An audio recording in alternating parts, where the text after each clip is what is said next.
This episode of Speakers of Eidolon is made possible by our generous patrons, like Omegacat Comet, Sray Cypher, Hans Grenade, Anna Ginteres, Bob CC, Faris Gentoru, Cletus Oreo, Luke Leonatrell, Sapa Chakwatol, Courtney, Circa Barrakiel, Casey Schaefer, Lily Black, Chaitan, Chesha Saltiri, Erisu Yamakawa, Sisirful Alirafu, Daimos, Nina Grimstarter, Asuta Starbreeze, Quick Levin, Game Lord Geek, Sayori Snowfall, Ignal the Dragon, Freya Tsubaki, Uana Nitsa, Miscellaneous Cargo, Duke Jarlsberg, Stella Bell, Yernthota Aurora, Boogie Bear, Remy Asalia, Saris, Icy Lee, and Lyria Rain. Support the show and become a patron today at patreon.com/SpeakersXIV.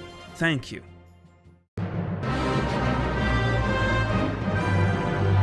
This is Speakers of Eidolon.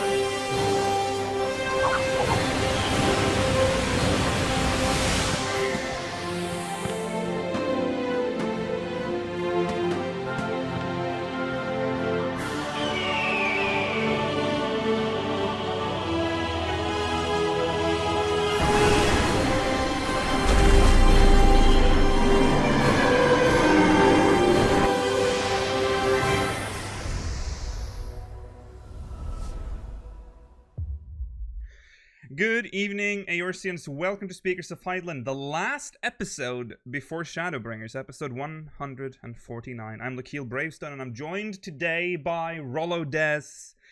Huh? Why did I come back? Georgi Des, Georgi Wiston, and Malavanadar. Welcome! Hello. Welcome. Welcome. What?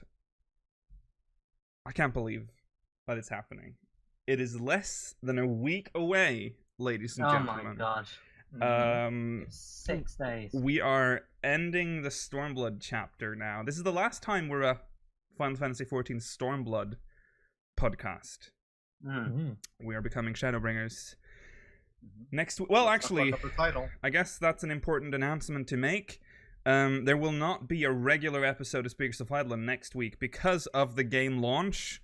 So we will be reading through the patch notes potentially on Thursday, if the patch notes are out. Then I don't know if it releases earlier. Will we read them? Because we're just banking on Thursday being the day of the patch notes, preliminary ones, anyways. Did they say Thursday? No, they've never said anything about the patch notes. Oh, okay. So we. When are they reading? That they're doing it on Thursday. On Thursday. Yeah. No. So it should be out. Yeah. If Yoshi-P is going to read it on stream. The research that we did concluded that they did that for Stormblood. So they released it the day before Stormblood launched. So I'm assuming they're doing the same for Shadowbringers. So that will be the speakers episode for that week, and then we will be back with the first. It will be an unnumbered episode. So episode 150 will be in 2 weeks from now. As a Shadowbringers. I'm going to spoil everything, because I'll be done by then, for sure. Yeah. Everything will be spoiled in that note. Don't worry about that.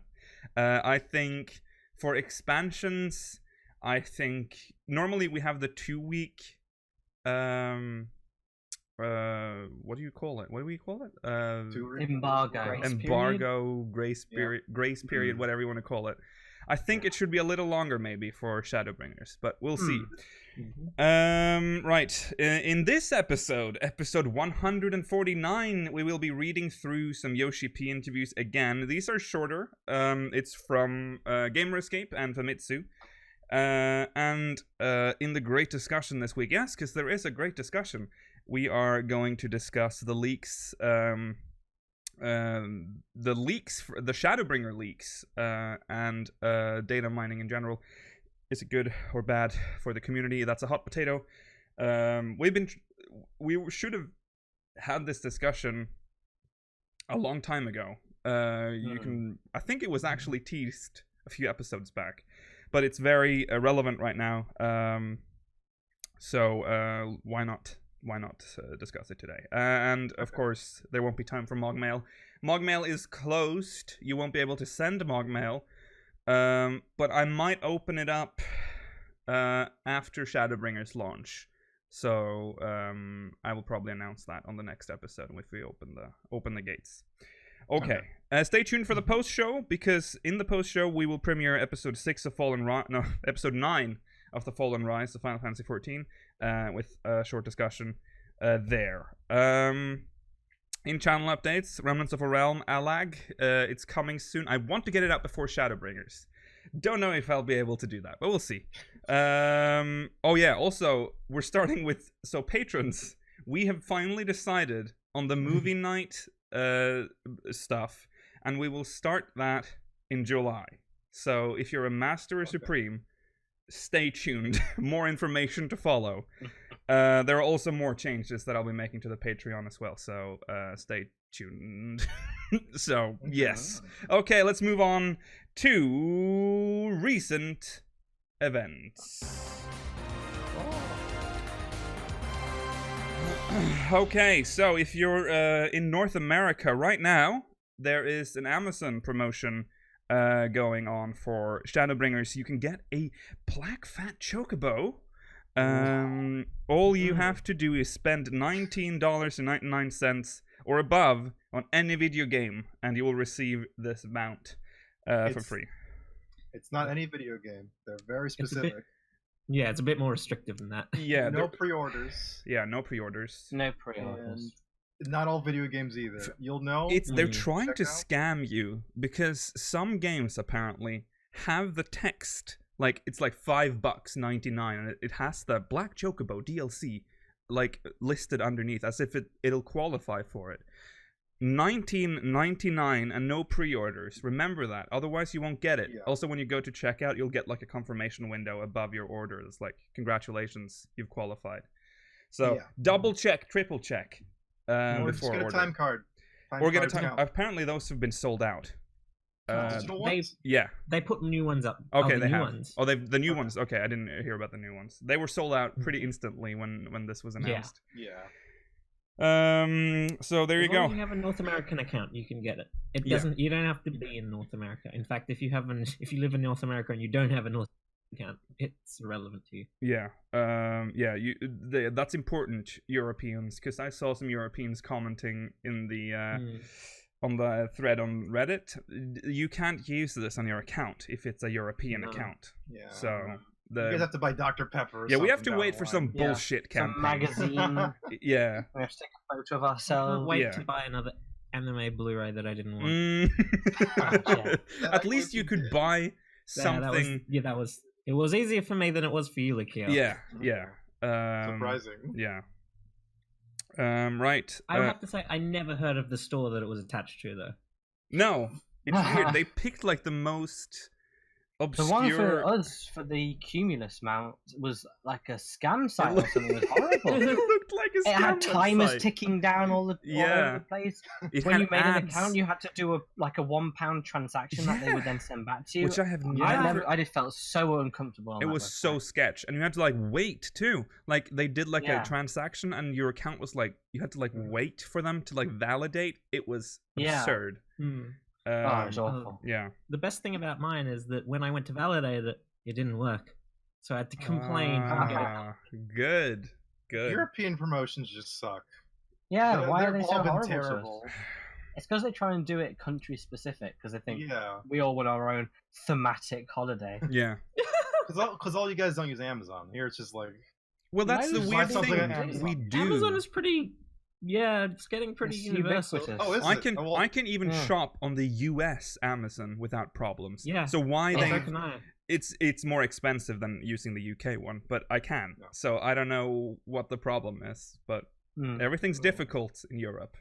Which I get, because Europe isn't just Europe. It's like 100 and whatever countries. It's not 100 countries. How many countries are we? 70? 77. I don't know. 77? Is that the real number, or just to pull that out of you? 27. 27. 20.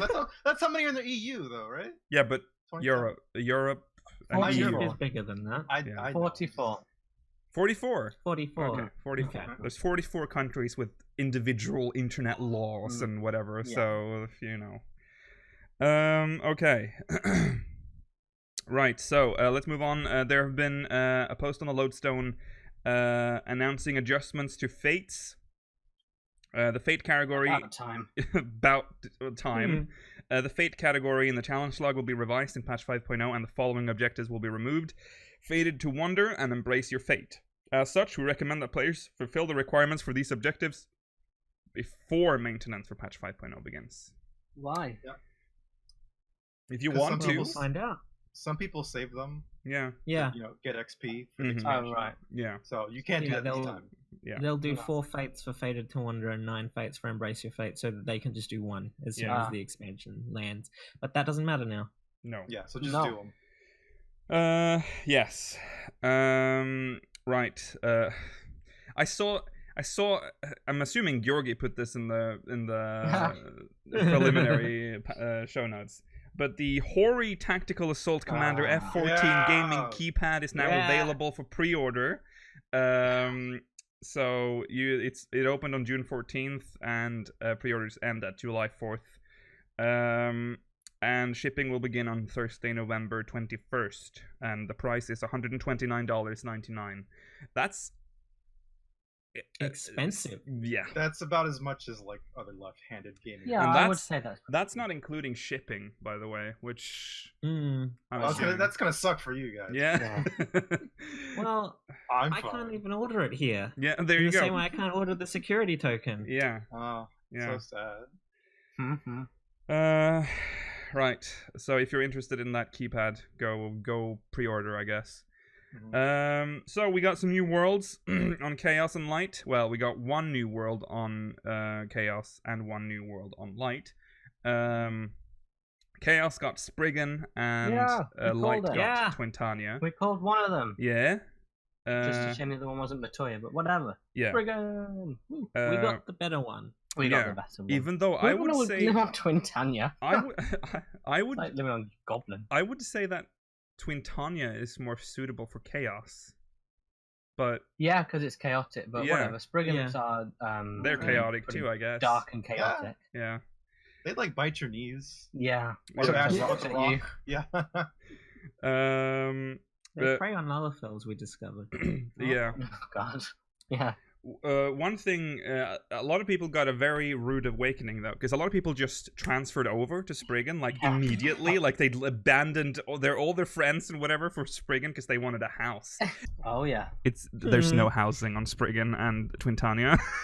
Housing's closed. Housing's closed. It's not very fair to let people who just get lucky get all the houses. Housing. Race everybody fairly. Housing areas on the new worlds will be unavailable at launch in order to provide an opportunity for both existing and new players to purchase housing. This restriction will be lifted at a later time as we monitor the average character level on each world. So there you go. Please use. This is interesting. Not even the housing unlock quest is available on this world. Wow. So it says, please use the world visit system to complete the following side quests on another world while the housing area restriction is in place. So it's the unlock quest where the heart is missed, the goblet and lavender beds. From what it sounds like, you're gonna have to wait till like all the new players get to like level 50 or something. For them to unlock housing. So have fun. You don't have to be level 50 to unlock housing. 30, I mean to like have the money there's 30. to get housing. There is a level? It's got it's level 30, I think, and it's got grand company restrictions as well. Yeah.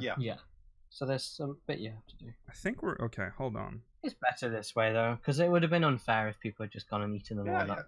That's true. It's just a shame they didn't give people like a notice. There should have been a bit more warning on it. Yeah. Right. So that's Spriggan and Twintania. It's interesting. It also says you will earn bonuses when creating a new character on or transferring a character to a newly established world. So they're like, please come to these new worlds. You can't have a house though. Yeah, but you can level super. I mean, you'll have a head start because you get the million gil if you get to level 30. Yeah, true. And that's like a third or half. Yeah. A small plot. Yeah. You get 2 free weeks too. That's right. Playtime. Yeah, that's true. Okay. While it is possible to create characters on these worlds after the maintenance this is important. After the maintenance, I went into the game and I was looking for the server on the data centers, but it's not there. you can create characters on them, but they don't appear on the data center list. Like if you click the Chaos and Light data center, the new servers aren't listed there. Spriggan and Twintania will not be listed on the data center selection screen until after the release of patch 5.0. Interesting. Yeah. Okay. In other news, Journey's Final Fantasy Arrangement album is now available. That's the piano arrangement album. There's only 7. And there's the band arrangement album. Oh yeah. Okay, they're okay. Yes. 8 band arrangements. So 7 piano arrangements, including Crimson Sunset, accompanied by the beautiful that instrument. Shakuhachi. Yeah, and 8 band arrangements, including Escape and Wayward Daughter, and 3 bonus tracks. So you can buy that now. Yeah, you can hear Susan Calloway on some of the piano arrangements, and you can hear Yoshi-P on the Byako song. That alone is worth the purchase. Okay. They're probably also on Spotify. I don't know. They probably are. Hopefully soon, at least. I don't think they are. Probably not immediately, but they will probably be up there. Yeah. It looks like they're pushing for streaming services now, so it'll pop up eventually, probably. Okay, and now it's happening. The All Worlds maintenance has been announced for Shadowbringers.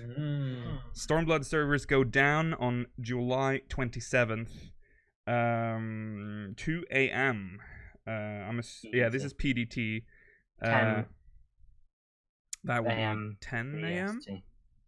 Yeah, 10 a.m. BST. So then, and then go up at 10 a.m. Then they go up as Shadowbringers servers on June 28th, 2 a.m. PDT, 10 a.m.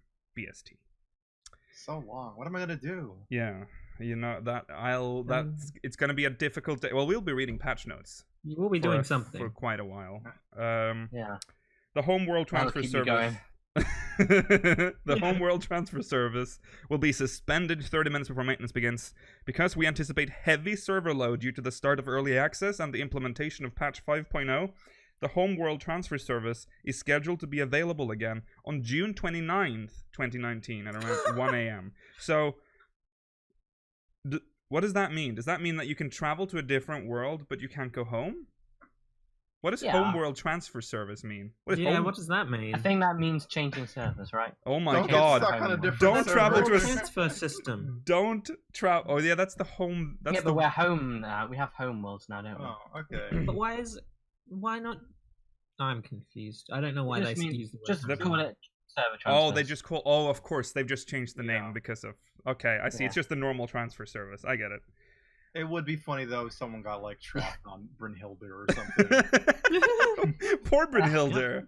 I'm stuck. If you want to be on your home world for the expansion, make sure you're there by the 27th. Yeah, the 27th. Also, this is a very sad and important news. Certain features in the Final Fantasy XIV companion app will be unavailable until maintenance is ended. So remember that. Shame. Yeah. Are you gonna keep in touch? I know it's gonna be difficult. But we can get through this, guys. We'll be able to fucking cope. I can't do this. We'll be able to chat on the companion app very soon. We'll start smoking. Yeah. Start drinking again. Okay. Also, another very important announcement here: any duty recorder data recorded prior to this maintenance can no longer be replayed after this maintenance, and may not replay correctly, even if replayable. What a fucking... but I haven't even uploaded that to my YouTube channel yet. Well, you can do it now. Do it before the 27th. All your valuable recordings of that one duty that you can record. Make sure you get that out. I thought they expanded it to more than one. Who cares? I don't even know how to record. It's like 3 of them, I think, now. Yeah, wow. What a list. You have to ask permission to do it. You never use this feature. Yeah, everyone has to give permission for it. I mean, that's good. Remember when they deactivated it out of nowhere? Yeah. They're like, you can't use it anymore now. Do you guys even know where you unlock it? No. I thought it's just in the party finder. Is that not it? No. Okay, alright. There's a quest? Yeah, there is a quest.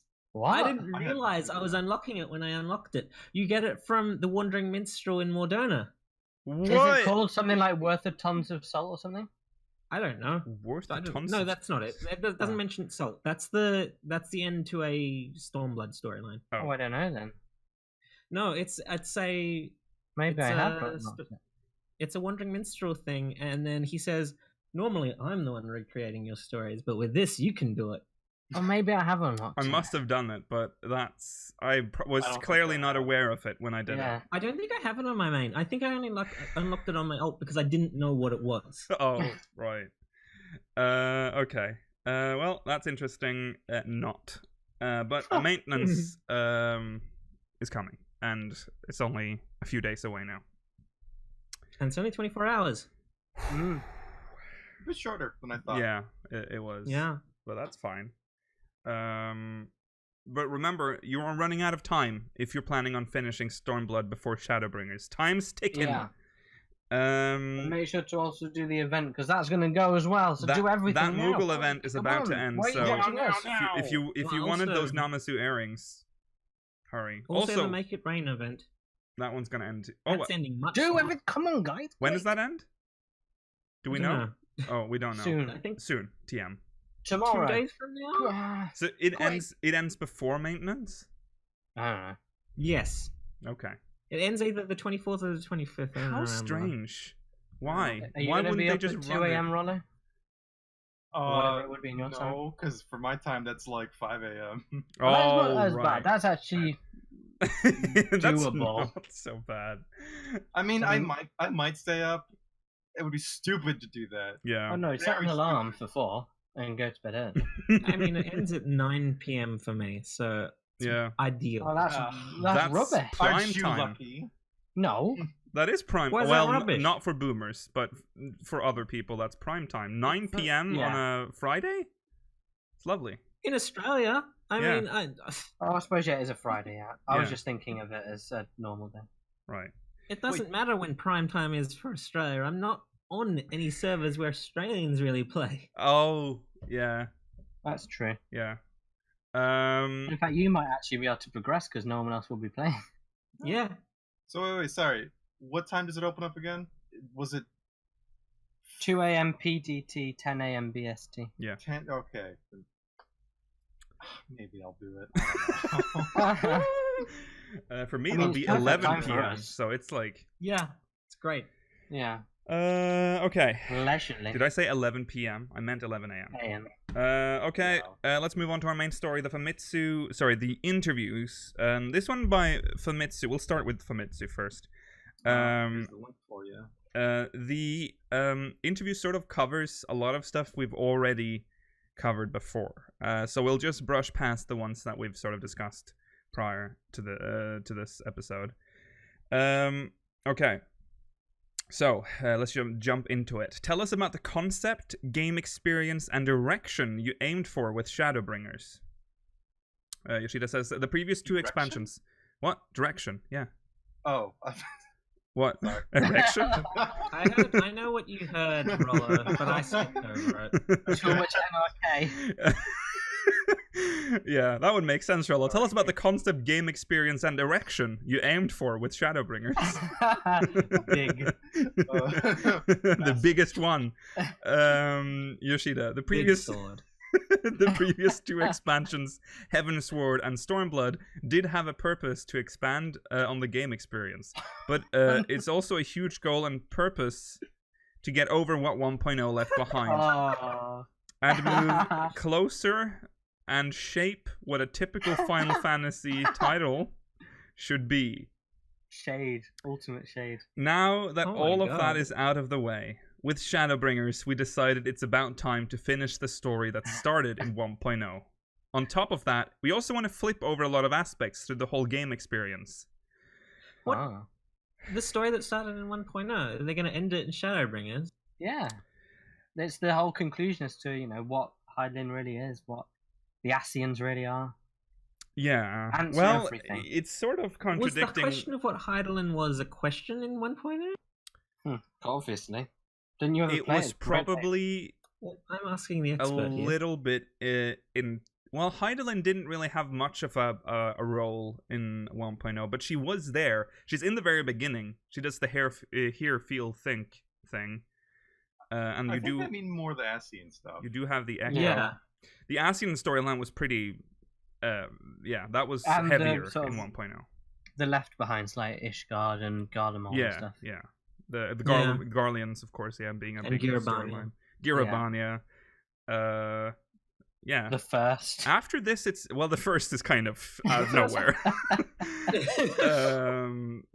I think after that, there's nothing left of 1.0's original storyline now. Was shards a theory or a concept in one? No, okay. No. Okay.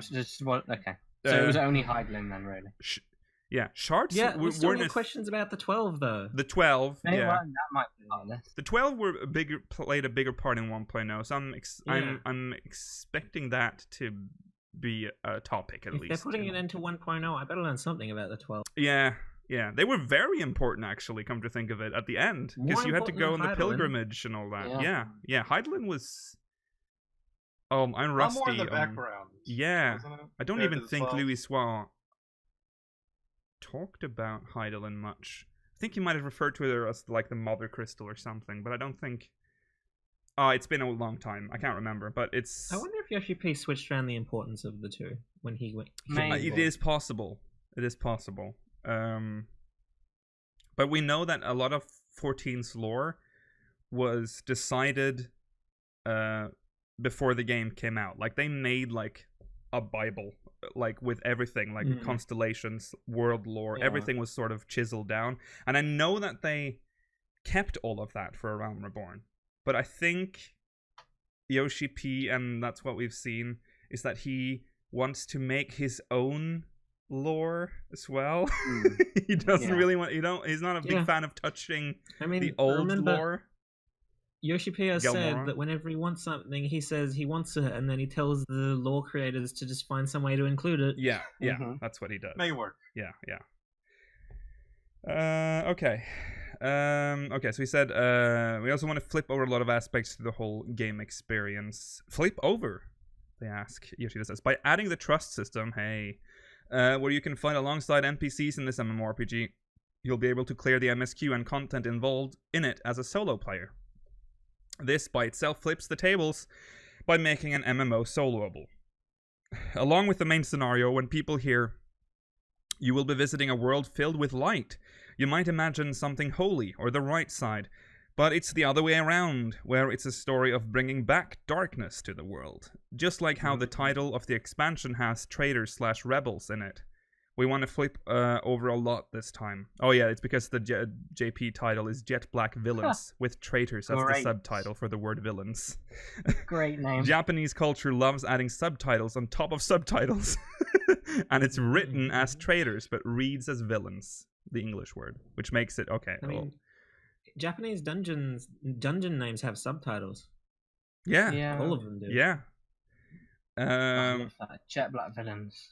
That's the name of my new cartoon. Jet Black Villains.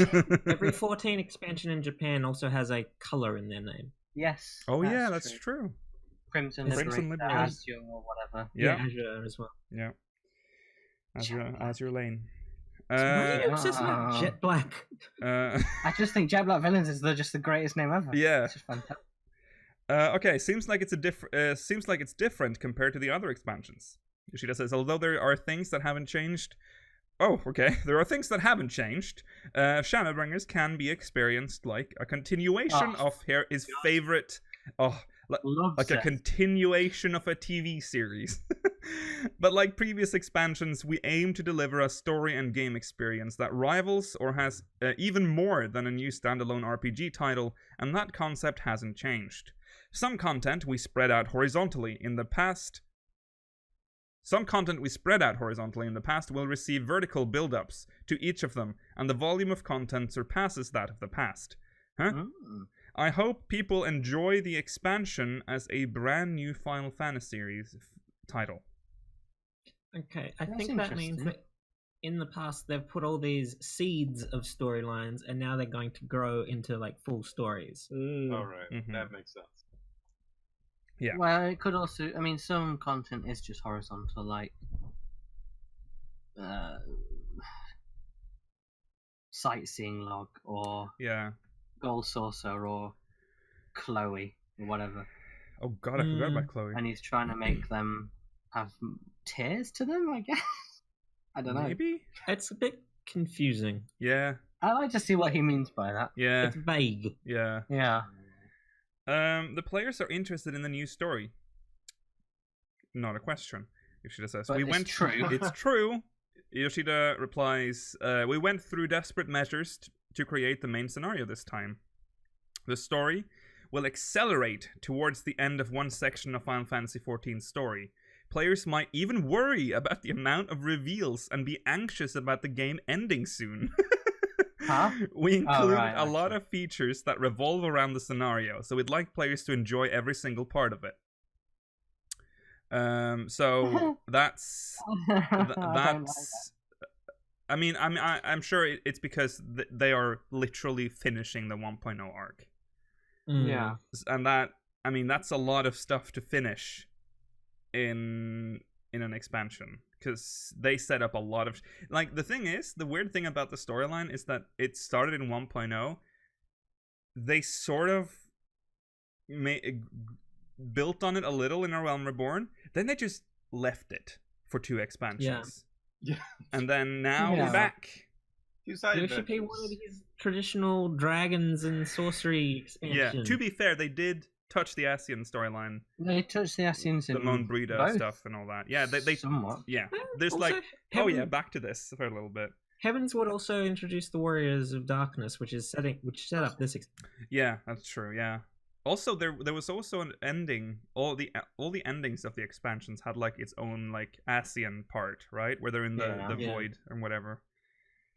Yeah. So, we'll see. He didn't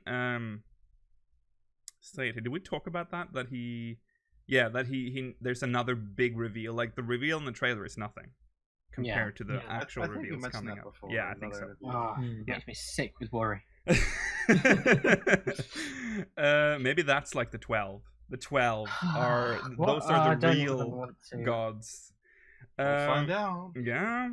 How is the game doing in North America? Oh, this is a side note, by the way. Have you seen all the promotional stuff that they have started doing?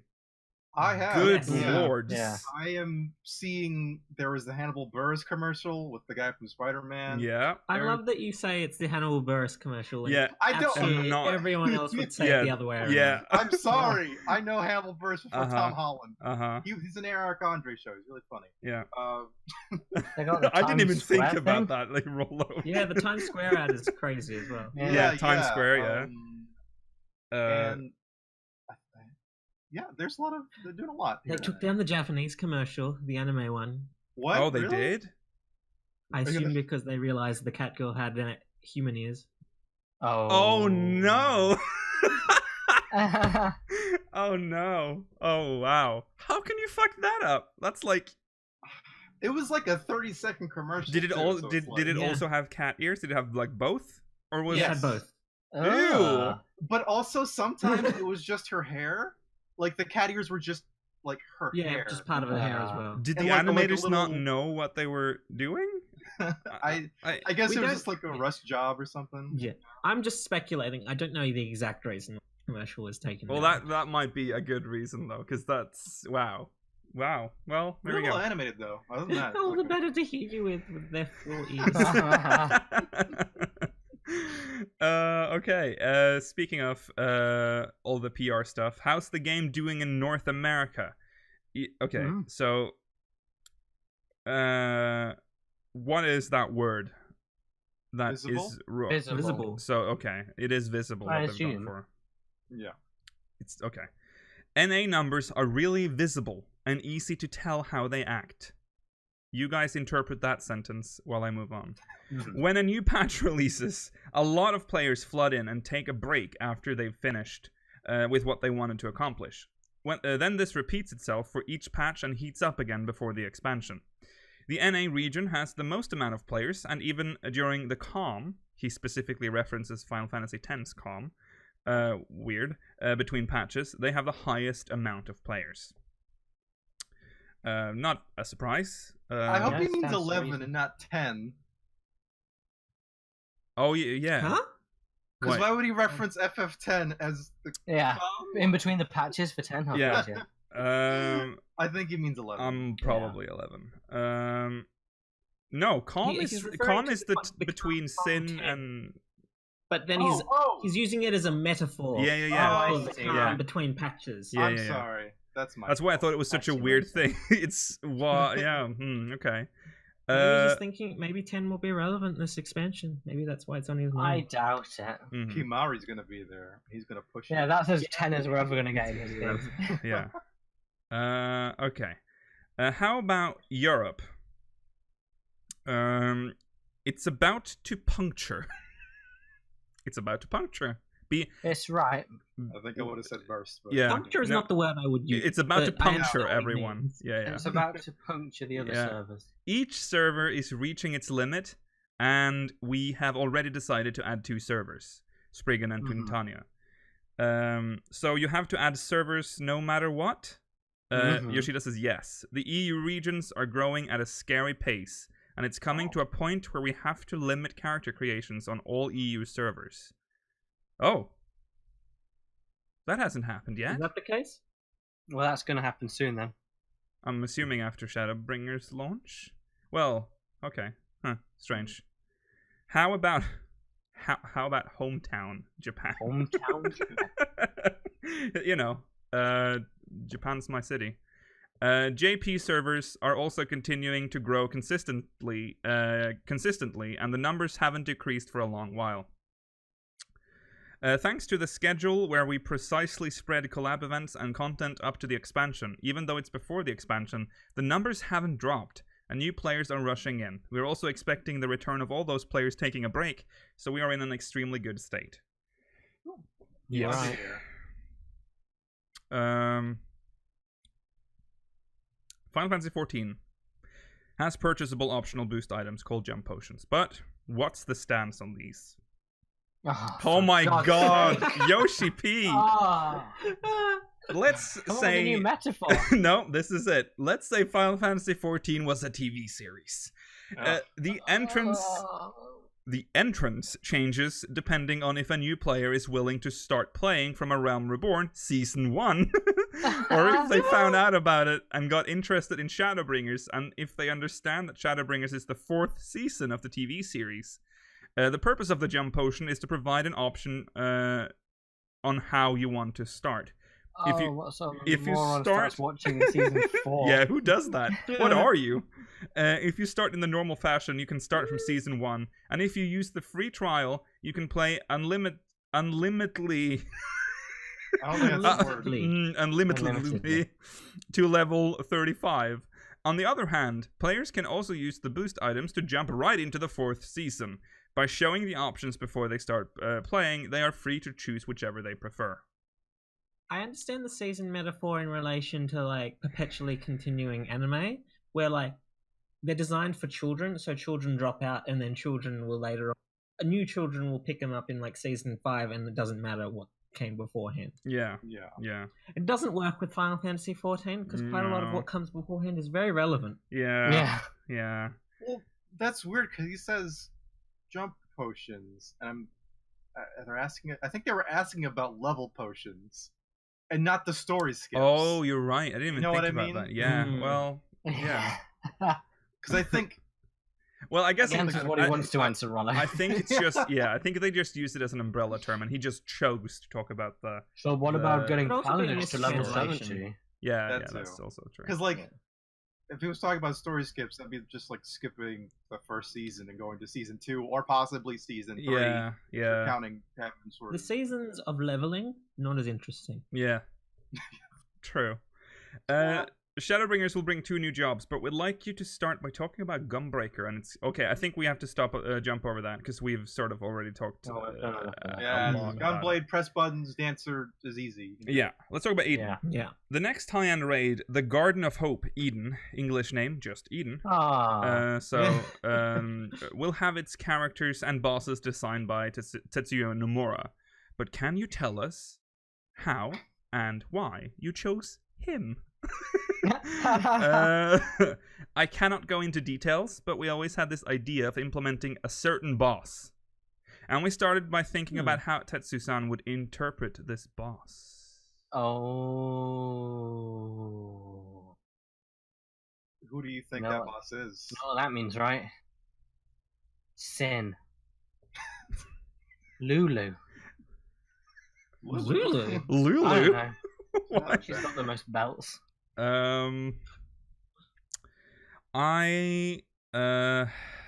Well, let's read the next one. Do you have any precise orders for him? We told him, this is the story we came up with, and these are the roles for each character. It's up to you to interpret and decide the rest, and got him to designing them. How Tetsuya interprets it is important. We gave him all the settings and lore, and asked him to just go ahead and draw as you like. Oh, so you give him all the settings and lore, and he goes ahead and draws a hammer. Woman with a hammer. Fighting the game. It's gonna be so much plaid. One of the pictures they gave him was one of Nero. Yeah. I want Nero to wear plaid. And he's a goth. Yeah.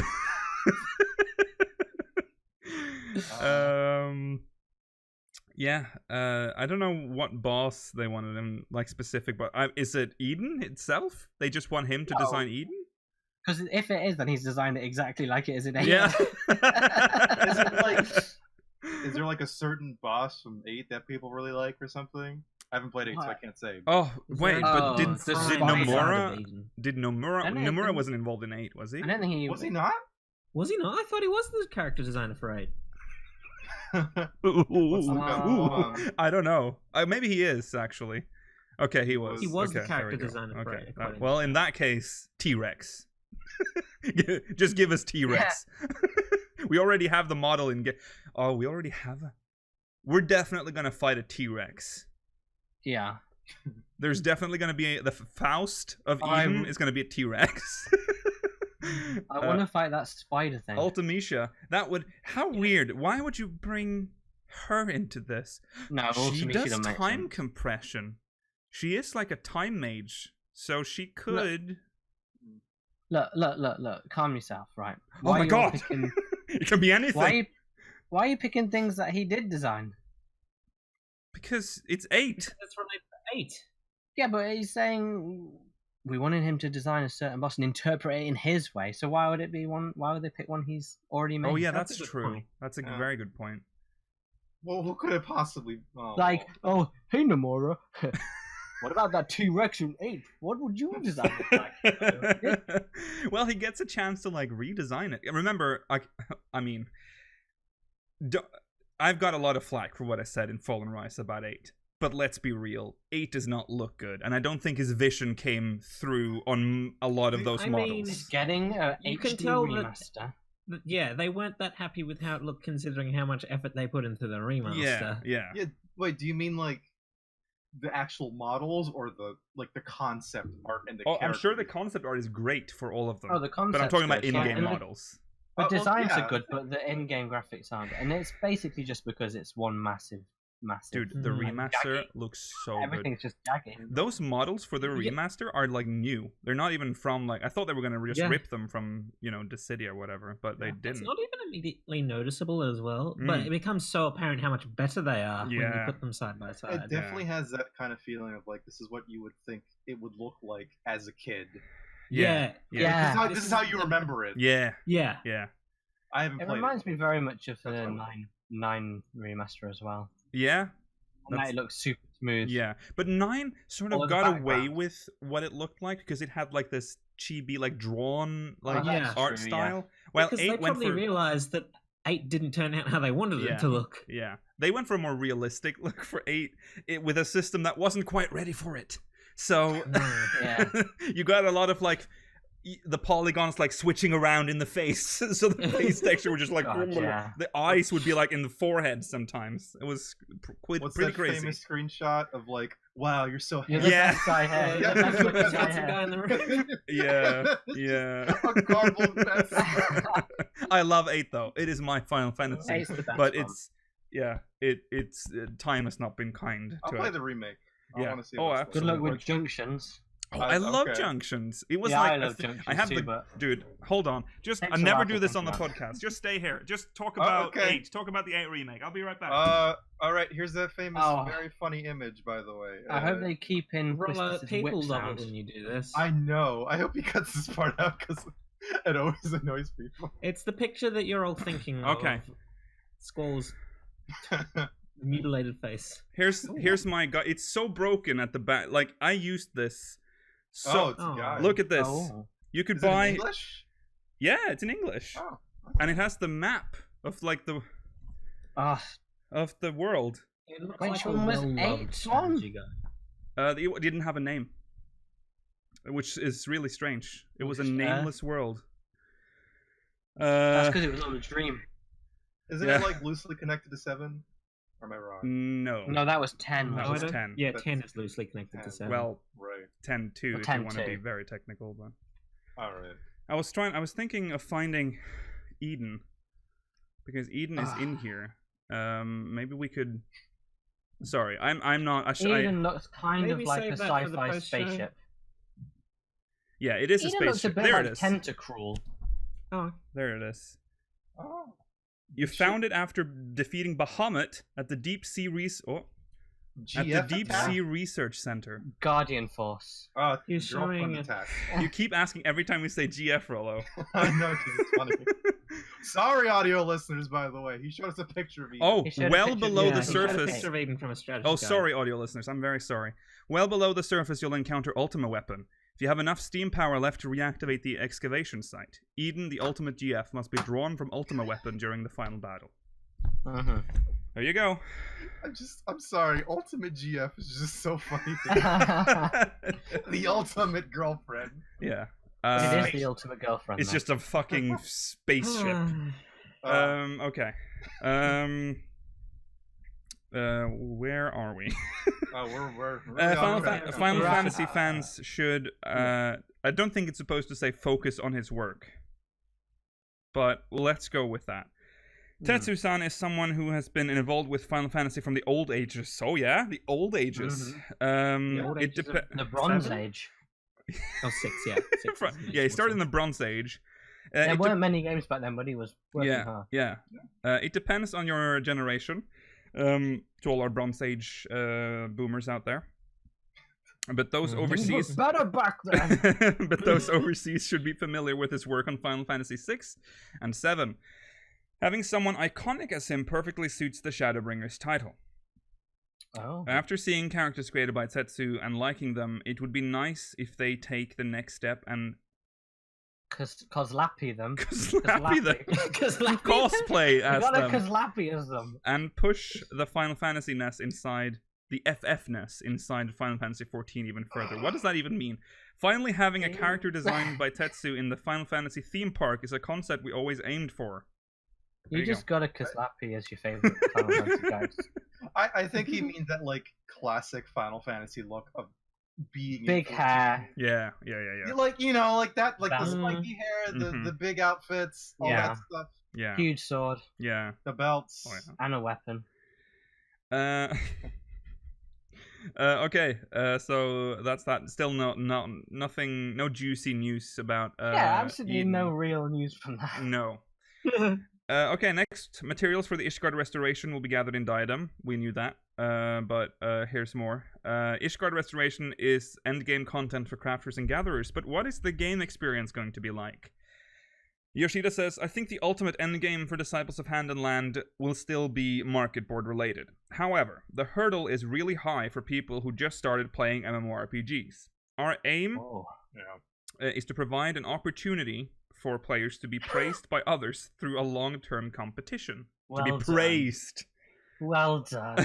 That's what I do crafting for. Yeah. You beat me in the craft. Good job. That's why I do it in Limsa so everyone can praise me. Yeah. What triggered this idea? What you gain from the Yoshida says, what you gain from the market, in other words, Gil, isn't something that makes others praise you. So we wanted to step in. We tried new challenges for battle content with Diadem and Eureka, so this time we wanted to try something new for crafters and gatherers, and brought it up and got the devs to start planning it. But here's the kicker. Yeah, personally what? I prefer Gil to praise from other people. Yeah, I think most people do.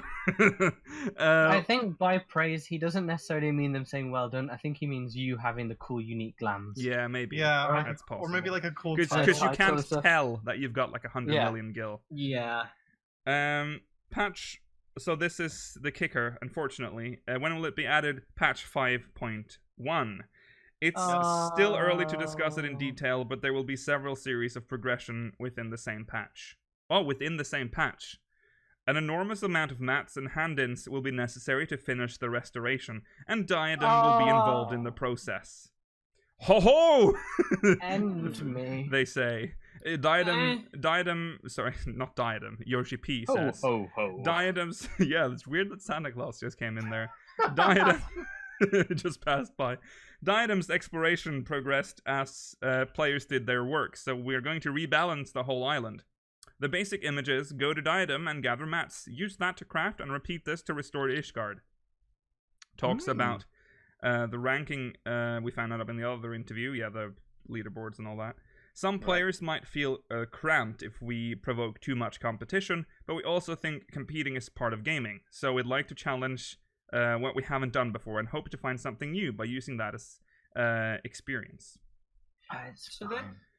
So Diadem's going to be exclusively for gathering and crafting now. Yeah. Is it still going to be full of dangerous as fuck monsters? I don't know. You can't fight them now. Yeah, you can't fight them. They got hit them with the frying pan. Come on. They'll figure something out. So you just need to avoid them? Maybe. I hope it's just no monsters.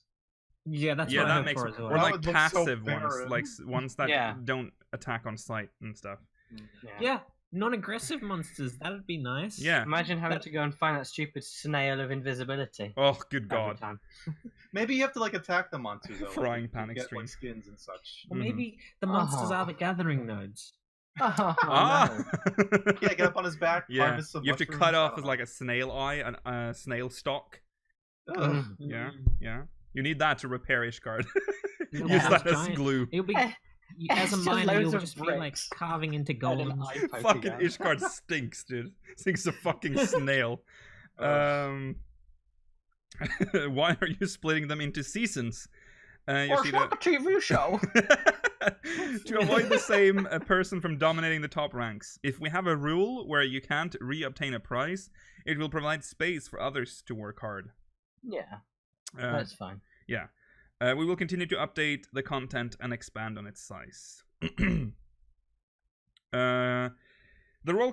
talked about the role quests, but I think I'm just going to read this one because it might be interesting. The role quest that will be introduced in Shadowbringers was explained as something where you re-experience the Warriors... the Warriors of Darkness' story, but will Arbear and the other Warriors of Darkness show up in this story? Yoshida says, yes, we don't need to hide that. The screenshot we showed during the live letter allows you to imagine,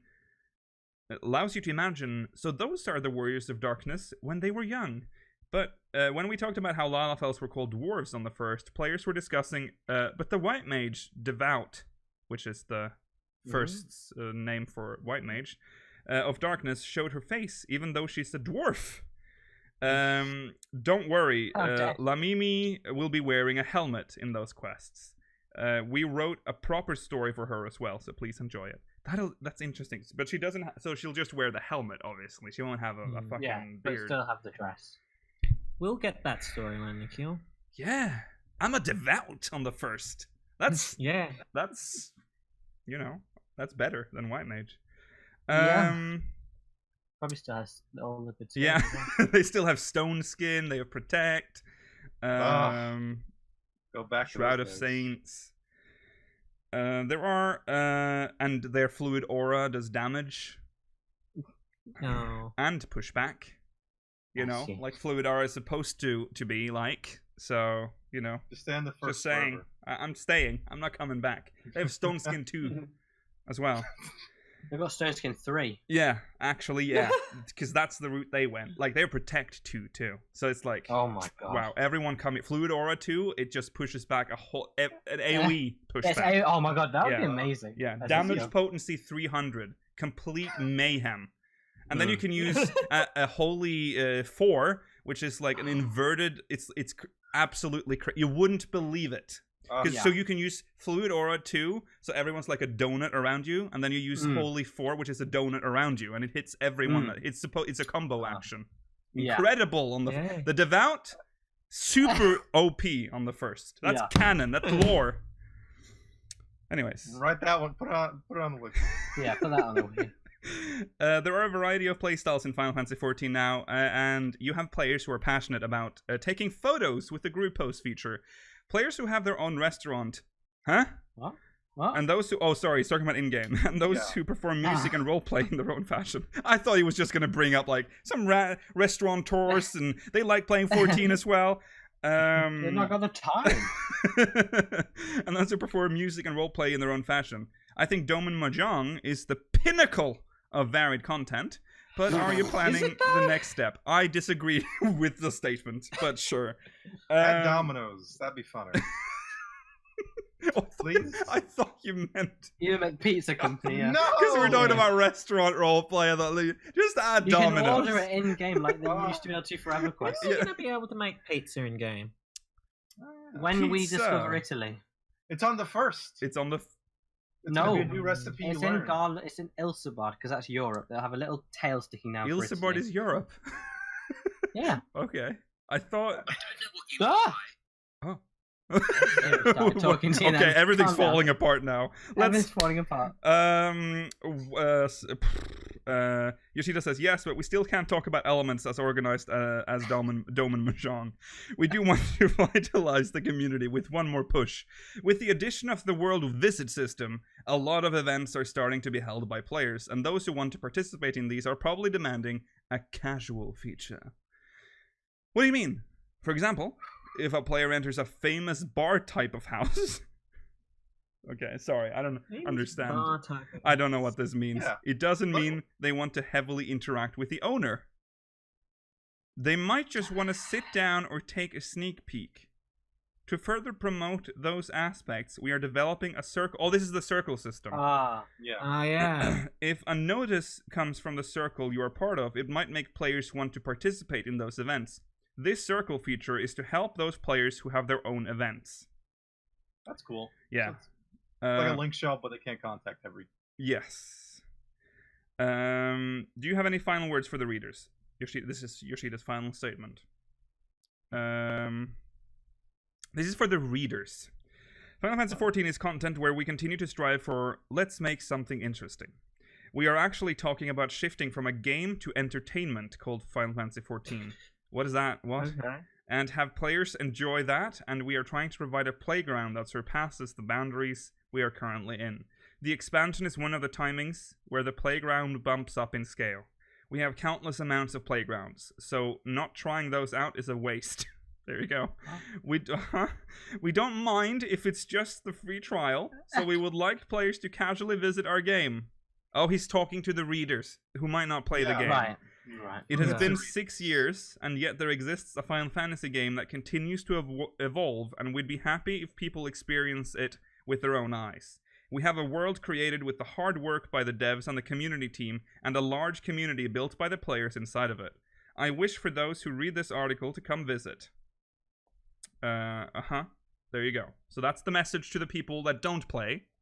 Yeah. Kind of irrelevant for us. Out there. Yeah. Here's to us, the current players.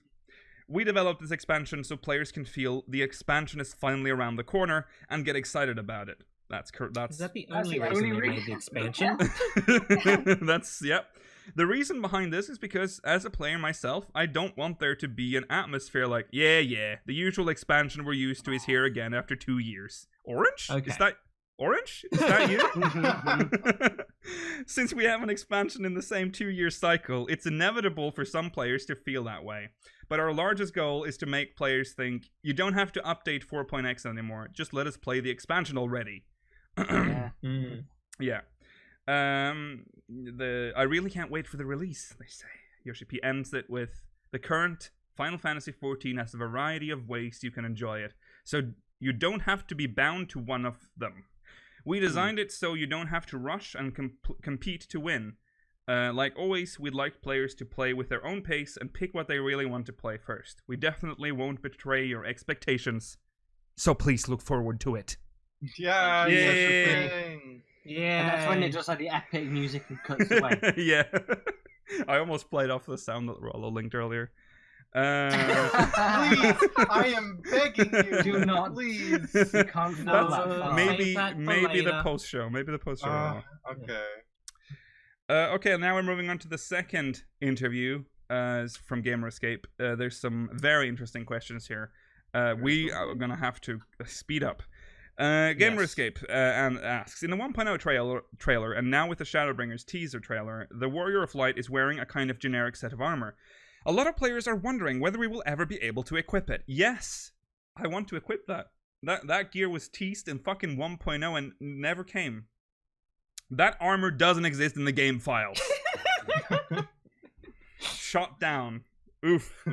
We actually realized only recently ourselves that we never implemented that gear set in the game. If there is a great demand, we might consider adding it. Good. I guess I never thought about that. Yeah, it's just trailer gear. Okay, from what we've seen, it looks like the majority of Final Fantasy XIV Shadowbringers will take place on the first. Will there be any new content or areas on the source in 5.0? Yoshida says, once you finish the main scenario quests, the role quests at level 80 will take place on the source. That may be the only content that's going to happen on the source. This was a deliberate choice, so that we can have our players concentrate on the realm of the first throughout the main scenario quests in Shadowbringers. I think that's the correct choice. Because that means... think it's what they learned from Stormblood. Yeah, that was the problem with Stormblood's MSQ. If we reveal more, it could potentially spoil the story, so we will leave it at that. That's fair enough. Yeah. In the launch trailer, the Warrior of Light is talking to an NPC when he arrives on the first, who looks like the NPC that we encounter when we first started A Realm Reborn, Brent, Brennan, and Bremond. Is this an Easter egg, or is this something more? 100 years or more. Yoshida says that this NPC does not tie in closely to the narrative per se, but it is something that is there to maintain a sense of consistency in your adventures. As you know, the world was shattered into 14 different shards, including the source about 10,000 years ago. When the world split into the different shards, because it was based off the same ether, each is... Sorry, it was the way it was written. That's... Okay. Each is a similar realm. Yeah. So there may be a possibility that certain people, while not exactly replicated, will look similar on the different realms. We wanted to depict that in an easily recognizable form. So as we're starting this new adventure in Shadowbringers, we had this NPC show up. This was something we wanted to incorporate as a reminder that while, yes, we are starting this new important quest, also, hey, look, there they are again. So it was deliberate in that way. I wonder if I'm assuming we'll see our version of the brothers. Like, oh, that would be nice. Because it's different depending on where you start. Yeah. I mean, Brent, they all Brennan, like Bremond. They all look very, yeah, very but they wear similar. different clothes. Mm-hmm. It's important. Yeah, but I imagine the first just has a different... It just has like one outfit for them. Yeah, that's one different color. Brother. That's not either yellow, red, or blue. Oh yeah, well. Have you seen my brothers? This is a pretty exciting question though, because I remember we talked about last week of like alternate versions of characters we have in our world. Yeah. Being a thing, and we mostly said no. But it's impossible because the sort. But this shows this isn't impossible. It was split 10,000 years ago. Like I know it's a stretch. I still, as he says, he doesn't really tie closely to the narrative. It seems like they've just put him there as like you're sort of starting over again on a different place. I think it's more like an Easter egg that they put in there. But I don't think there might be a familiar face or two other than him. That's what we'll see. Yeah, that's possible. I can imagine that maybe there's like one or two other characters that are like echoes of characters we've seen before in the story, but I don't think they'll make a habit of using that. Not a big point because that'd be fucking boring, but it'll be annoying. Well, it does seem like Circus Tower might be there's okay. Well, we can't discuss. Well, there's also Minfilia, isn't the same Minfilia? Yeah. Well, Minfilia has sort of an excuse because of what happened to her, so that might be why we have another Minfilia in the first. Oh, we can't have this discussion now. We have the world visit system now. Are you expecting that to impact early access and the launch of the expansion?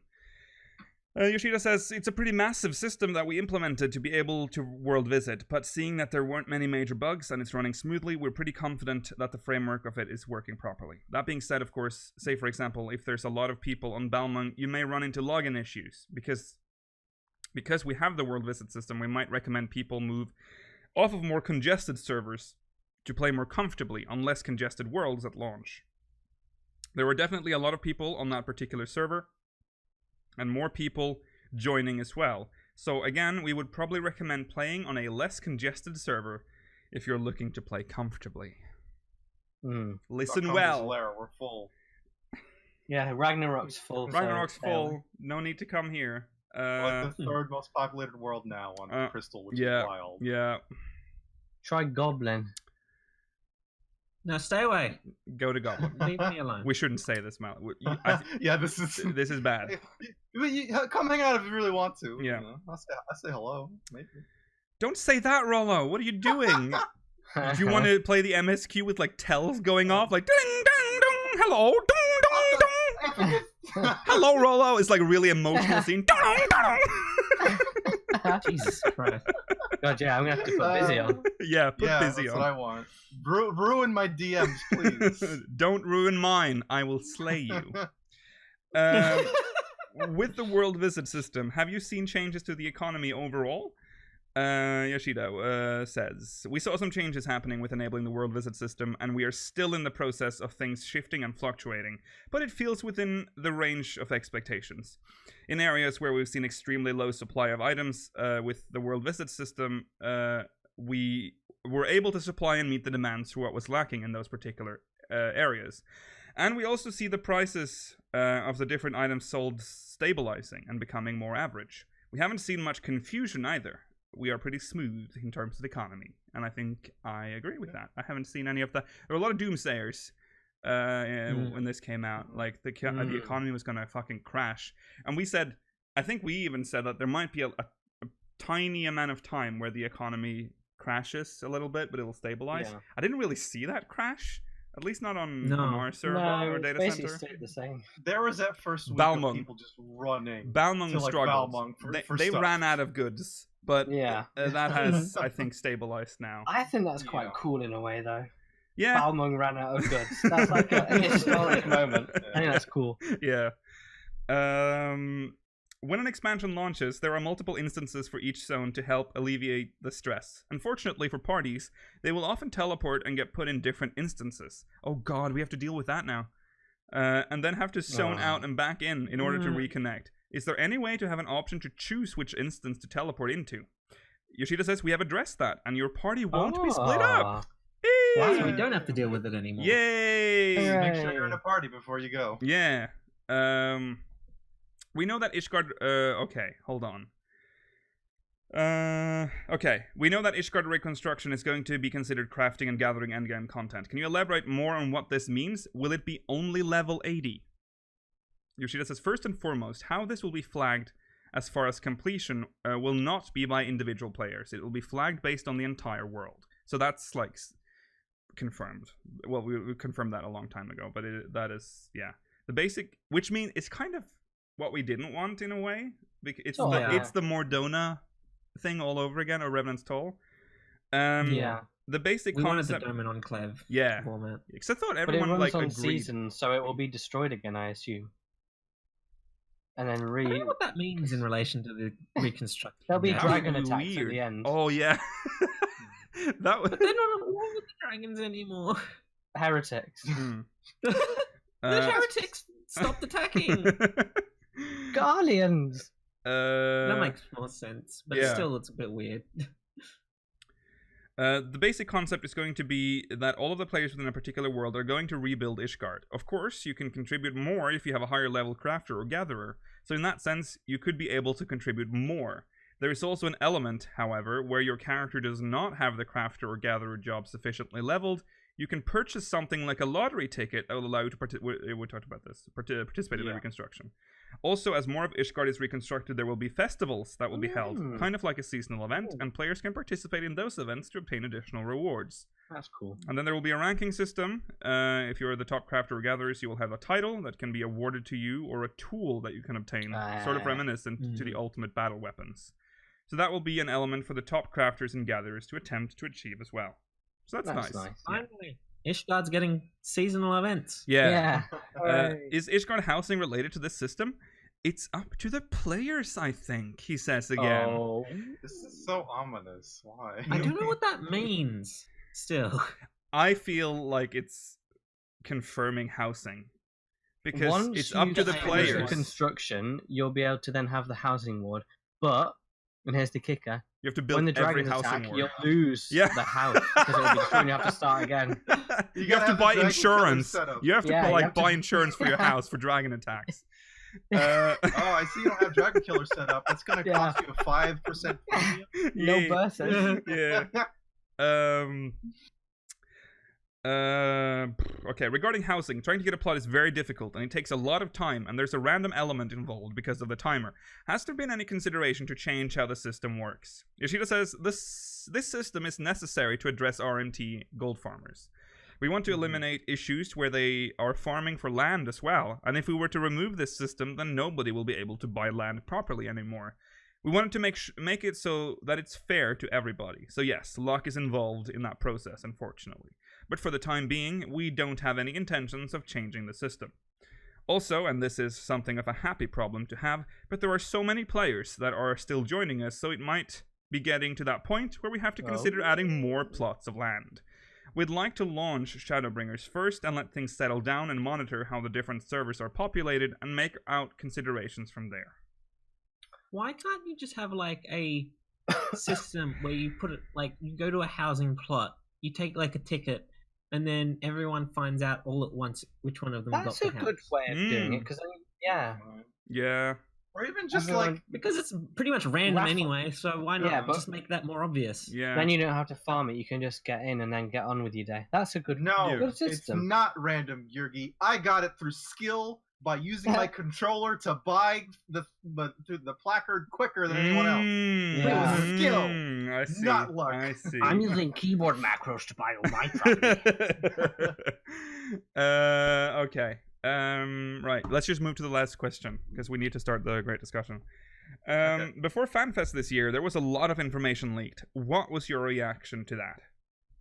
Yoshida says, generally speaking, leaking information is the worst thing you can do. Yeah. There are two thoughts behind this. With our 3 fan festivals, as well as our patch updates, we tried to lay out elements that would surprise our players, and we want to bring an encounter that people may not even have imagined. It is very important for us to provide that surprise enjoyment. So leaking information is taking away that enjoyment and ruining that initial contact and emotion that we want our players to experience. So it is unacceptable and unforgivable. The other reason is, it ruins the efforts of the development team. We have a few hundred people working on this daily, and when a spoiler comes out, it destroys what they have worked for. As somebody responsible for the development team, there are simply no words for me to describe how unfortunate that is. It is extremely frustrating. Square Enix as a whole does its due diligence and investigates all incidents of such leaks. They are taken very seriously. As they should be. As they should be. I guess that just leads us into the great discussion. Let's play the jingle for the first time.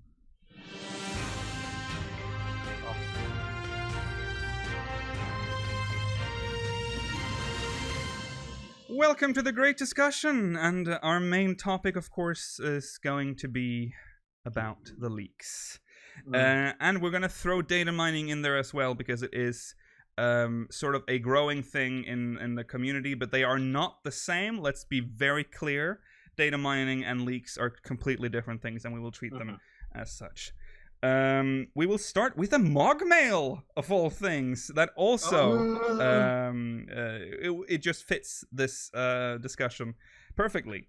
It's from Elisware Vale from Excalibur. who's probably right now just jumping in their chair if they're watching, like, what? Wait, did I send a Mogmail? It's been fucking years. What's your opinion on data mines and leaks? I, for one, think it's only natural that such a thing will happen because of the game's popularity and the way content and information is drip-fed to us. But I can't help but worry if it's starting to it's starting to spoil the hype and warp our expectations. Okay, let's start with the leaks, because I think that's the biggest thing right now. Or should we start with the data mine? Because I feel like the data mine was like the you know what? Let's turn around. Data mines first. Okay, data mines first. Okay. So data mining has been a thing for a very long time, but it didn't really start to take off until, like, I would say, like, late Heavensward, and specifically Stormblood was crazy when it came to data mining. I know that data mining still happened in A Realm Reborn and early Heavensward, but we've covered. I think for the most part we don't cover data mining. No. I think not on the podcast at least. We talk about it sometimes on stream. But... Yes. Yeah. It's important for us to know what's happening in the community. So data mining. We can't remain ignorant to it if everyone else is talking about it. Yeah. So I have nothing against data mining as a concept, but what I do not like is when people, because you can go to the respective channels to read, to see the data mines, or data mine yourself, right? The problem now is that data mining has become so normal, it's become so normalized that people just talk about it like as if it is released. Yeah, as if it's public knowledge. Yeah, like like there's been an announcement. And I think that's what a lot of people are struggling with now. And I think for a lot of people, especially people that played in A Realm Reborn and have seen the escalation of data mining, it might be a little scary. But I think this is just going to keep going. It's a big game now. We're big boys now. It's part of life. If you really wanted to crack down on data mining, you would better... I don't know. I guess I wouldn't say encrypt your game files, but make them harder to parse out or access.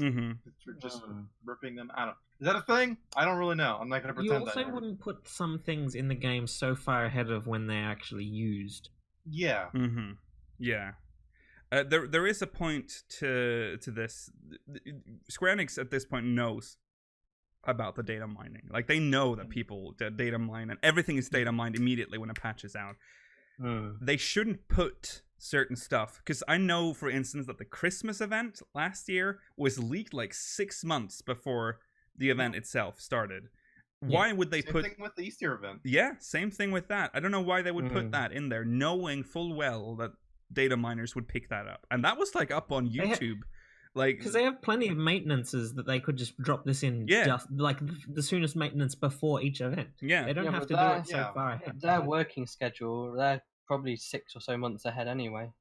They're working on 5.1 now. Yeah. So you know, I know, but they should have spaced it out. I don't know. You shouldn't be watching the fucking Christmas event in July. Maybe not. But again, you can't really blame the developers for the data mining. No. It's the community. We also shouldn't know about jobs and races like months ahead of when they're to be released. Yeah. But I mean, what are you gonna do when someone like Fran is in the game? Because they're gonna see some IDs at the least. Yeah, that's fair. But like, Blue Mage was not in the game until it appeared. There was no hints that Blue Mage was a thing in the game until it was relevant in patch 4.5. Yeah, that's true. But we knew about it quite ahead of time, even excluding like leakers, like just data mining. We knew that there was this extra job in the files. Yeah. There's also the people that remember the big controversy with the music someone ripped the music from the last. Kefka. Was it Kefka? Yeah. Before wasn't it? It was before it was even released. Yeah, I think it was of Dancing Mad or whatever. Yeah. And that's not okay. And they. I'm against data mining. What? I'm against. You're against mining, it. I think. Okay. Yeah, I think it detracts from any sort of hype. It just feels like, what's the point in the developers putting any effort into announcing things when we've already figured it out early anyway? But do you feel like it kills the hype, knowing beforehand that they've found like Blue Mage in the game files? Did it kill the reveal for you? It does somewhat. It destroys the reveal in some ways, because it's like, yeah, so it is real, rather than it being, wow, that's a new surprise. When you first hear about it, you suppose you're like, oh, well, that's cool. That's interesting that they're thinking about doing that. Yeah.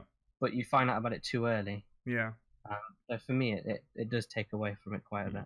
We're a bit different there, because to me that sort of hypes me up even more. Although there are certain things here that kind of, because there was the Hrothgar date. Was that a data? No, that was just a fucking. That was the up, French client. No, it was the French leak originally, but then people were able to, because they knew what they were looking for, then they could data mine in the exact location that they needed. That was just that was just unfortunate. Yeah, because that kind of ruined something. But that wasn't the data miner's fault initially, anyways. I'm trying to remember a data mine that. Well, I mean, I was looking forward to the Easter event, knowing what we were getting for it. I've never been that hyped for an Easter event in my life. So, I mean, that was cool. It lets us know which events in the future we should be excited for and which ones are a bit... Yeah. I don't see the outfit, I don't care. Yeah. Yeah, it keeps... Because sometimes Square Enix, they're not giving us enough stuff to hype about between patches. So a data mine, a good data mine, could help keep you hyped in the good for content creators. Yeah. There are periods during this podcast, where we just had no news to talk about. Yeah, that's true. But it's very difficult. Like if we're thinking about like our side of things, it's difficult to cover data mines, because I still don't know where that. Like, is it okay to report on data mines? So, which is why we really haven't done it. I'm trying to remember if we ever did. I think we've just said that stuff has been data mined, but not specifics. I think we did it once. I know I talked about the Moogle Tombstone stuff before they were out. Yeah, we did. The Moogle Tombstone, one of the ones we did talk about before. That's true. Which was, and when it came out, I was like, yep. Yeah. That's it. Yeah, it's because that one was spread so wildly, so quickly. Like, it was just... people tweeted about it. Like, it was just there. So, yeah, I don't know. I don't mind data mines, but don't spread it around, because there are people that don't like it. But for Mala... Unfortunately, his position the wrong business means that he will be exposed to data mines quite often. I don't mind them when we get onto leaks. I mind those a lot more. Leaks is different. I don't mind data mining. Like, I mean, I know that it will happen because you have access to the files. Why not have a peek around? Yeah. But for some things, like if you happened upon something that was a major plot development that they'd accidentally left in the files. And then just start spread. I don't think that would be okay. I mean, I think there's some responsibility that should come with data mining that isn't there yet. Yeah. It wasn't that far ahead, but Tsukiyomi was spoiled.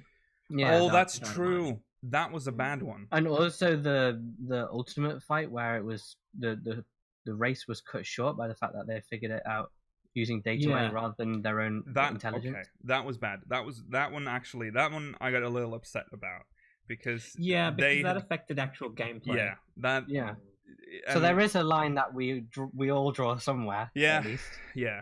I'm just mostly ambivalent towards it. It's like there's a leak, and like there's a data mine, and I'll look at it because I think it's just interesting from like the technical side sometimes. Yeah. Look at oh, this is how this thing is listed in this table or whatever. Yeah. Like, that's cool. Yeah. And then if it turned out to be true or implemented in how they say, I'm like, cool, that's neat. Yeah. It doesn't really yeah. it doesn't Some factor are too much more fun into than what it others. is. Like when if you have like a table of different images for minions and stuff, and you can try and think, oh, that minion looks cool. I wonder when we'll get that in the game. Yeah. That's a bit of fun to speculate. When Yeah. it's something a bit more that sort of ruins the game in some way, like Yeah. takes away from the game. They're just kind of neat. Like there was one recently, so I guess if you weren't into data mining, guys, watch out. There was one that was just, you know, the stuff from the benchmark. You saw some of the mobs, just like some of their animations. Yeah. And I was like, oh, that's cool. And that was weird because we already expected that. I remember when we were seeing the benchmark trailer for the first time, we're like, oh, this is gonna, the data miners are on this immediately now, so we'll be getting all the information from that, and of course they did. Yeah, data mining is okay. We have to accept that it's here, and it's not going away, and it's not necessarily a bad thing. The only times it can be a bad thing is like in the case of that ultimate fight, where it was used as an advantage in game. And it was very sad to see, because I still remember when that happened. They were like, chat were like telling the streamer what was happening, like that there had been a data mine and that they should read it. Like they paused the run, they stopped the run and like read, and they're like, I mean, it's the same as like when you go into new content and this guy that's run it like 10 times already explains the exact mechanics of the fight. Because this happened at the start of when the ultimate just came out. It's the same when people tell you how fight works just after an expansion or a patch comes out. It's that kind of frustration. Yeah, I want to kill those guys. Don't be that guy. I want to go to the dungeon. Now we don't have to deal with it because Trust is this. Trust. That's true. The rescue. But I remember when Weeping City came out and I did it day one. It was one of the best experiences I've had in the game. But then for Dunscaith, I think I couldn't play that, or I had to play later on the day. And people were like, this is how you do. Don't do this. Do that. Yeah.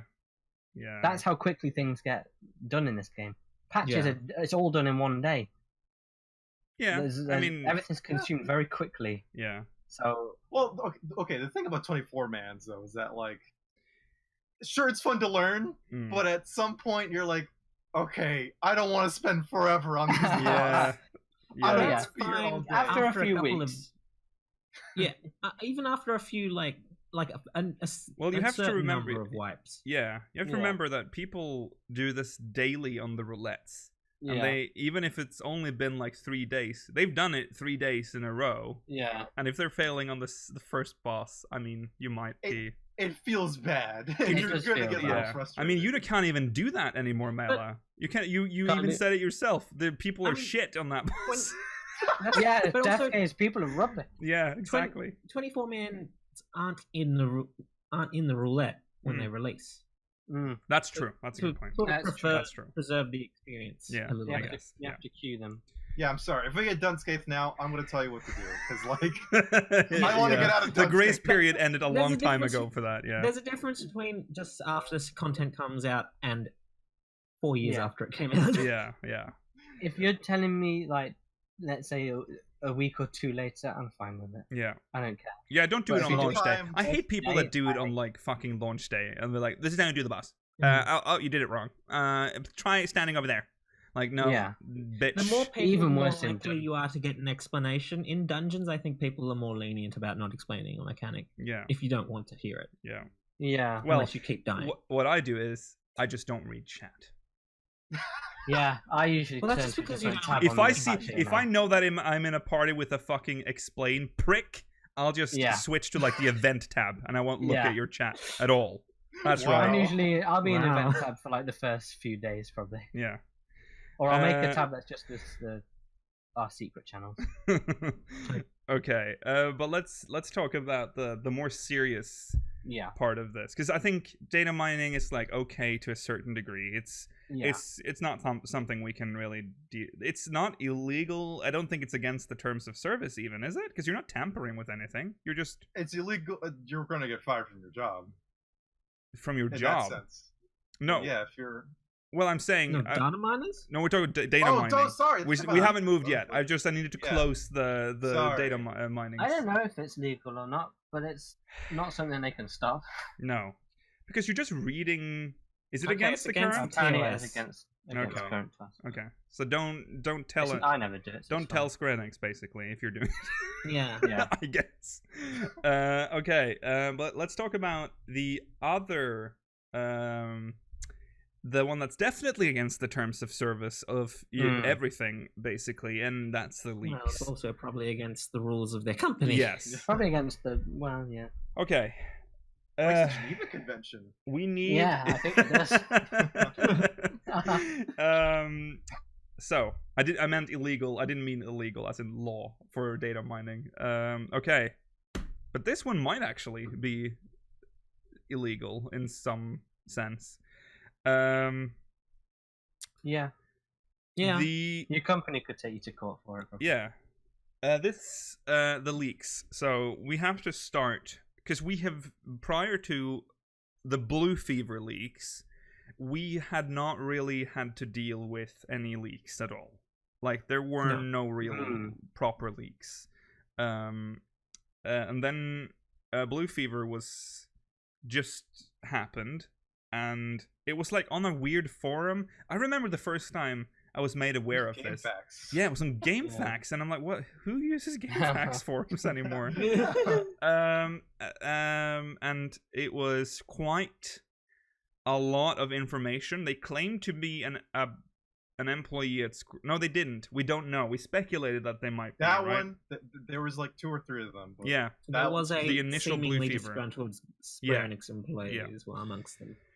It had a lot of information, and for the longest time, no one really, because posts like these, despite the Blue Fever controversy, were quite common. Like people just pretending to know stuff, and it was just guesswork basically. But first of all, this was on a GameFAQ forum, and it was very specific.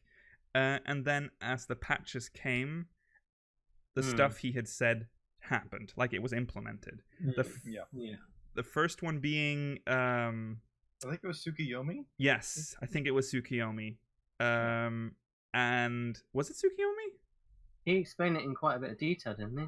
Oh, he did, didn't he? I think, I'm pretty sure that was the first stuff of his to like end up being true. Yeah, and that's when more attention was given to this guy who had like a lion and a bunny as a profile picture. And we initially did not cover it because it didn't have. We still couldn't confirm if it was legit. But then a week later, everyone was talking about it.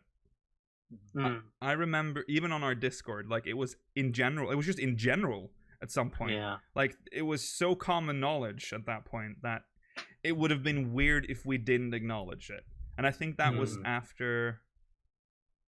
That was when Blue Mage what was it? I can't remember. It might have been the second patch after his. It was the trailer. It was he talked about Adam and Eve, all that stuff. Yeah, for Omega. He leaked I was so happy when they weren't actually called AlphaScape. The Yeah. Alpha. The That's Alpha what it was. That's what Chaos. we used as a way to figure out. So Chaos, Somra, Midgard, Somra, Omega, and Adam and Eve. and Adam. And and they Eve. weren't people called saying, that, so this isn't real. There's no way Omega's not live. Yeah, exactly. And then it turns out that when people made it to the third floor, that was Omega. And then Adam and Eve being Omega, F and M. So he knows stuff, and that's why people were sort of concluding that this guy might be, working in Square Enix, and he might not have access to all the information. He might be looking over someone's shoulder, maybe. Maybe they used like dummy names for the last boss of Omega or something. But at that point, it was impossible for us to not cover it. So the decision was made to cover it, but we did cover it in like it was weird because we had to like keep saying these are leaks. These are not real. These we can't confirm any of this, although what he has said in the past has come true for the most part. Mm. One thing he flubbed up was Blue Mage, but again, that might have been something that was not final when he leaked it. But he said it was going to be a pre-ordered job? Was odd. Pre-order bonus. But he was right Yeah. about one thing, that it was going to come out before Shadowbringers. Yeah, that's right. So he was right on that point. Not okay to leak that information. No. He also leaked No. Vieira. He was the first to like really Yeah. bring that home, the Vieira stuff. He didn't mention Rothgar, but he did say a lion. Bara cats, I believe. Barakat. Yeah. The term we use. And after that, we did not report any of the leaks, because after that, the floodgates kind of opened. Stuff was being leaked left and right. There was oh god, I can't remember all the leaks. It's because there was the guy who posted the picture. Remember that picture with all the leaks on them? There was like this JPEG with I don't know if that was the same guy. But of course, we did not talk about that. From now on, I'm just going to say that right now. If there are going to be leaks in the future, we will not be covering them, because we can acknowledge that there have been leaks probably, but I don't think it's right of us to cover them. No, it's just speculation. Because the data mining is fine. I think data mining is fine, but sometimes leaks can really fuck shit up. And like Yoshi-P said, it's like, I'm not a shill. That's not what we are. We're not shills. But at some point we need at some point at some point we need to draw some sort of line. And I don't want to encourage any more leaks of that kind. Data mining, fine. We'll report on data mines if they're relevant and if they're like not ruining gameplay for people. I mean, we tend to be pretty cautious with Datamining as well. We don't really report on that either. The podcast didn't talk about the Christmas thing before. No, not the Easter thing either. But it was very tempting, because I think we said the Easter event has been leaked. Just look forward to it. And then we waited for the week when we could actually talk about it. So yeah, we didn't report on that properly. No. Yeah, there you go. Leaks do ruin it for me.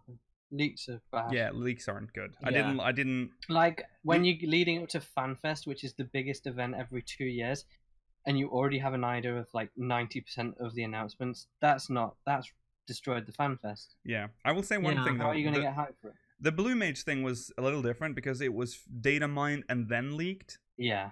So it was sort of we already knew that it was coming, and that didn't kill it for me. What killed it was the actual announcement of what it was. But yeah. Yeah, that's true. I don't really agree, to be honest. Well. They're kind of the same boat as data mining for me. It's like they come out, and I'm like, that might be cool if it's true, and if it's not, that's and it's kind of like fun to speculate. And then like I'm still just as excited for FanFest.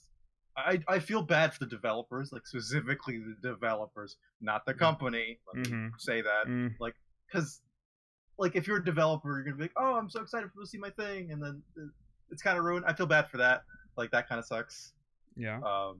That's probably a healthier attitude to have, to be honest. But I don't like it when people can be like, right, so the next expansion will go to Girabania and Alamigo, and then after that we'll do this, and after that we'll do that, and it sort of comes true. I'm like, oh yeah. Right. I'm just okay. If a leak happens, you can't. They're there, so you can read all about it, but you won't hear about it here. Is what I'm saying, because I don't. If you are the kind of person that enjoys looking at leaks, try to be very careful in regards to where you talk about it. Don't spread it around in places where there are people that wouldn't want to know that. Yeah. So leaks are more serious, because that's like someone breaching, like someone's like they're not allowed to leak that. Like that's someone from inside the company leaking information to the public. I mean, that's not okay. And Yeah. we've been lucky with the They're leaks so breaking far. NDAs. Yeah, we've been Yeah. fairly lucky with our leaks. Yeah, going on. That's the part I don't really care about, though. Where I'm like, yeah, some dude broke a thing at a company. Sure, the company will take care of it and do whatever they want. But like, from just even the outside perspective, it's like, what does it matter to me? I don't know. I'm on the fence about leaks. I'm gonna read them anyways. But the actual Mogman itself about the warping expectations as well. Look at Blue Mage for that. We were so hyped, like, oh, Blue Mage, it's going to be like what we think. It's going to be going to kill monsters, and it's like, it's a job that you don't play with anyone, and it's only level 50, and you do this, and I'm like, oh, okay, we expected more than this. It's a solo job, but you can't really do some of the things solo, so... You can't do any of it solo, really. Yeah. I mean, it depends on how you view leaks, because like the way kind I of see a it, solo. Yeah. It's like the way I see it. It's like maybe it's true, maybe it's not. Like you can't confirm it. I mean, unless you have screenshots and like, yeah, maybe it's more likely than true, but it's like. I mean, when they provide a large slate of information that has timed like releases for each section, if the earlier sections come true, it makes the later ones more likely to be true. Yeah. Like if someone gave you the roadmap for the entire Shadowbring's expansion, every single patch's features, and the few were correct, and then you thought all the rest were correct, would you still enjoy the expansion as much? I don't think so, but maybe I would. I mean, I don't know. Like I still enjoyed FanFest like as much as I would if I didn't really see the leaks.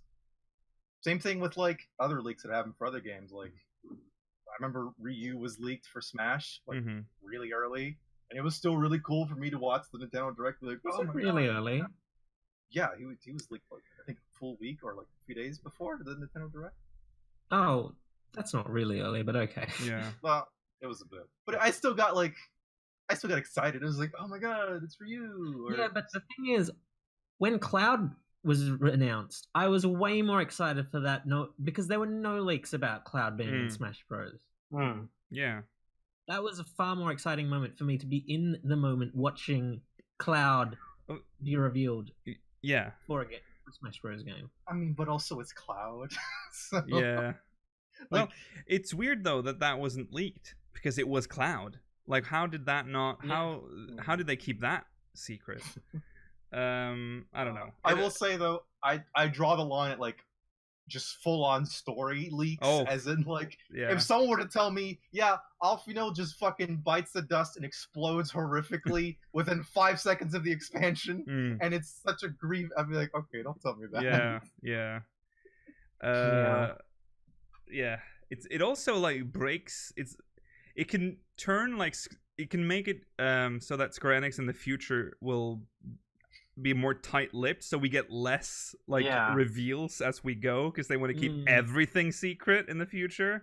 Like if leaks become like a real problem, because it's not right now. It's just but it could be. Yeah, because Shadowbringers has had its fair share of leaks prior to release. Well, I don't know, because I feel as if it would possibly make them more willing to spread out their news at more. Yeah, that too can intervals happen. Because the reason leaks blow up, well, they'll always blow up. Yeah. But the reason people are more voracious in looking at them is because they're lacking information. True. So if Square Enix provides a more consistent release of information, people are going to be less excited about them overall. Yeah. Well, I don't know. We hopefully we won't see. I just hope we won't get a lot of big leaks. I think data mining is fine. That almost feels like a way for Square Enix to leak information to us. Do you know what I mean? Because sometimes they put stuff in the game files, and I'm like, why did you put that in there? Data mining is fine. I would say be very careful of data mining around the launch of this expansion, because there's still quite a lot about this expansion we don't know about. So you might find something you don't want to know. Oh yeah, like going through it, I'm not gonna check the data mining stuff or anything like that. Like, you just be careful, because now when the patch hits, the expansion is launched, the data miners are gonna start, because the patch is released before the servers open. So Yeah, They don't play the game. they Sorry, so they probably do. I'm just- they could not have early access though. They could be waiting till the 2nd and just leak it all over the weekend. yeah, that too. I mean, remember the patch is out hours though before the service opens. There's plenty of time to like reveal stuff from the mining. So be What careful. I'm going to say is interesting that people in chat who were firmly for data mining and leaking and saying that's fine are also saying that they will be ignoring all social media during the launch of the game. It's interesting. Well, I mean, because it's one because thing when to- the expansion is out, like Yeah. shit is in the game now, so they Yeah, can pull well, out the whole so- story if they'd like. That's different. Uh-huh, That is yeah. different. If we had a show on the Thursday when the patch the download is up, we wouldn't be like, oh yeah, here's the latest data mine. Yeah. Grahatia. No, we won't do that. Hopefully, Okay. the expansion, the download won't be out by the time we're reading the patch notes. Yeah, no, it won't be. It's too Okay, I have one question for everyone here, soon. and this is sort of in the spirit of it. Let's say you watch a popular movie, very old, right? Right. Yes. Something from like the 80s or something like that. Okay. It's like everything about the movie is just known through osmosis. Like, for example, like Luke, his dad is Darth Spoiler. Vader, right? Spoiler for Star Wow. Wars. Spoilers! I spoiled Star Wars for you. Yeah. I mean, would you still enjoy the movie? Yeah. Well, As- Well, the as big if you- twist has been spoiled. that no, I Well, it wouldn't. If I depends. haven't seen No, the I movie, don't know. Rollo, I would. I don't know. Yeah. I Or don't even- know if I'd enjoy it as Although much. I think No, I think because it's I know it's different coming. for Star Wars. I think at this point, if you haven't seen the movie, it is spoiled for you already, so you will Yeah. never have that Mhm. experience. But Yeah. someone might have managed to avoid it for 20 years. Yeah. And now you've just ruined it for them. Yeah. Personally. So I Sorry they about would, that. they would still enjoy it. yeah. Like More the- so the because they don't ending- know it. Details about movies like The Shining or Citizen Kane Yeah. are out there, but there are also people that manage to avoid that. Yeah. Yeah. And No, I'm they saying still want you. to watch them like that. If you I'm saying you listen, as a here's person, here's like, a good you one. know. Okay, so this is I'm scared. I'm always so scared of mentioning this movie because it's so What if you easily saw the spoiled. Titanic No. and you didn't know? Okay. That would, yeah. I mean, that would be fucking mind-boggling if I had no idea. Yeah, that's the Cameloso, Sixth Sense. Sixth Sense. If you yeah. know the twist before watching the movie's ruined. Completely ruined. Completely broken. Yeah. Really? Yes, it is. Completely. It's Well, fun. I- No, Rollo, it's fun to watch it again when you've seen the twist because you're like, 'Cause then you oh can my figure things god, out. it all makes sense. But if Yeah. you know it prior, you're like, oh yeah, that makes sense. Yeah, that's. Yeah. I mean, I don't know. Like, I Yes, saw the you Sixth know, Sense Rollo. Yeah. As I saw it as someone who didn't, who didn't see it, but It's knew even- everything about it. But I still, I don't know. Really. It's even more frustrating with TV shows because you've got so much more to go through Yeah, yeah. with knowing a twist. Isn't I there do, some I kind do of like? good with spoilers. Isn't there some kind of like weird excitement? There, though, of, there like, are trying to... so many people watching that are nervous It's- right now that we're talking about Yeah. spoilers. So like, please, Yeah. please. What- Not the what one I weird like. excitement are you talking about, Rollo? I said, okay, so let's say we learned something about Shadowbringers, right? Mhm. And this is a completely fake one, it's not a real one Yeah. for everyone.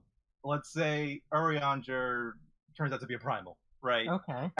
That we just know that because Yeah. you know how leaks are; they're usually just Yeah, yeah, a slice, a vertical Yeah. slice of yeah, something. yeah, yeah, yeah. And it's like, so that's out, and then you go through the expansion. You're like, okay, so how does this happen? Yeah. Like, just I is it think just it's- knowing But Rollo, that? isn't it better I being was like, oh, disappointed. Urianger, you're so cute, and then it's like, And I'm then gonna kill you and suddenly, slay you. yeah. I'm gonna flay you. I am Legion. I am a primal. You'd be like, whoa. Instead, you'd be like, okay, wow, that's how it happened. Because my feelings would the way I feel about the game would be different. For example, Yeah. if the game's trying to get me to like really bond with Urianger and then it throws Yeah. this twist out, the experience is going to be different from me constantly expecting it. It's Yeah. just This a is different... exactly like the Warriors of Darkness plot, where you suddenly think Urianger is the enemy. Yeah. That was a huge curveball to throw, and if you'd known ahead of time, oh, Urianger is actually secretly evil and he's plotting with the Warriors of Darkness, it wouldn't have been cool. It would have Yeah. been... It's- Or to have a more modern example, Rollo, Mhm. Final Fantasy VII, and I'm not going to say anything about it, but You know what I mean. I know what you're talking about. Mm-hmm. There are people who will go into the remake having never played Final Fantasy VII. They might be young Yeah. and have never been around, and they may not have read up on it, Mm-hmm. and they will enjoy that For or the not first enjoy that time, for Rollo. the first time. I know. Yeah. That is There's And you don't want to. That's why I'm like I don't. Even though we've been talking about that plot twist for yeah, years now. Even if these things are in the cultural zeitgeist, I'm never gonna like purposefully try and spoil them for someone. Oh yeah, I would never do that. To be like, hey, did you know Tifa puts on 3 bras? Yeah. That makes sense though. I'm sorry, I just ruined that cutscene for you guys. In the remake, Okay, well, we have run out of time, so we're gonna have to wrap this up. But before we do that, we have to pull the next dungeon for minimum eye level Blue Brothers. Blue Brothers. Okay, this is the first time in a very long time. This is the first real one as well. Yeah, because we've done some. We did some test runs last time. Yeah. This is the first Actually, we real didn't one. put the 2 dungeons we did in there. They are not in there. No. Okay. Here we go. Oof. What's your guess? What do you think we're getting? Oh yeah, you got to guess. Yeah. I love that. Yeah. I'm going for Copper. What are you going for, Rollo? Copper Bell. Okay, Georgi. Zamile. Mala. I'm gonna curse it. I'm gonna say Amdapur Keep. I'm gonna say Ormvale. Hard. Just like the old days. Always Ormvale. Okay, here we go. I have pulled. Our fate has been sealed. We are going to whatever this is. Hawk Manor. Oh my god. Hawk Manor. Hawk Manor. There we are. That's one of the first ever. It was an original minimum. Yeah. What the hell? Next week we'll be with Hawk Manor Hard. Okay. Yeah. Hawk Manor. And yeah, Hawk Manor Hard next week probably. Okay. Wheel. Spin the wheel. Oh yeah, we spin. All we spin new things on the wheel. Wheel. Where is the wheel? There won't be one next week. The week after. 10 weeks weeks next week. Oh. Oh, bless you. Oh, that's a little squeaker. That's a little squeaker. Okay, so we've changed the wheel a little bit. Should we explain what all these are? Yeah, we have on the wheel right now insta kills only, which means only final sting and oh no. Self-destruct. I'm gonna sneeze. Stop! Okay. Sorry. What am I saying? Oh yeah. Why is your kill covered in dirt? Because I'm a blue. Don't you get it? I've been blowing up and shit, Rollo. I'm a blue mage. Epic. I forgot what I was doing. Oh yeah. Insta kills only. Only Yeah. final sting and self-destruct. Yes. Dots only, which And like toad oil, I guess, and stuff. could I guess dots only could be a very potentially boring run. I think Dots only. We need to do some work first. Yeah, we'll need to do work. So first, if we land on that, we won't use it. Yeah. Blastoise run. We haven't finished the build for Blastoise right now. No, no, half of us don't have the skills. Imagine Blastoise. That's the attacks that we can use. Use the inkjet spray thing. Yeah, rank 4 to 5 only. We tried 2 to 4. No, 1 to 2. 1 to 2. 1 to 2, That but that didn't like work. all of them. That was too easy. Yeah, 5 skills only. That means 5 skills in total. So 3 of us will only have 1 skill, and the tank will have 2. Yeah, including that's just the tank skill. So there you go. That's on the wheel. The wheel still doesn't make any noise. So yeah, that's fine. There's that. Okay, let's spin the wheel.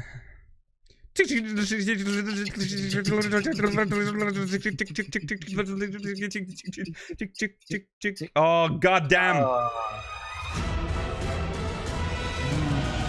I think we're gonna have to spin it again. Dots only, I think, is not gonna work. We need to have more time to. We need, get skills. Goddamn! I knew it was gonna land on that because it always lands on the one we can't do. Yeah. I mean, you made it one of the biggest Yeah. chunks of the wheel. Yeah, because it's just it was supposed to be like a normal one. Okay, let's spin it again. Dots only again. 5 skills. Oh. That's fine.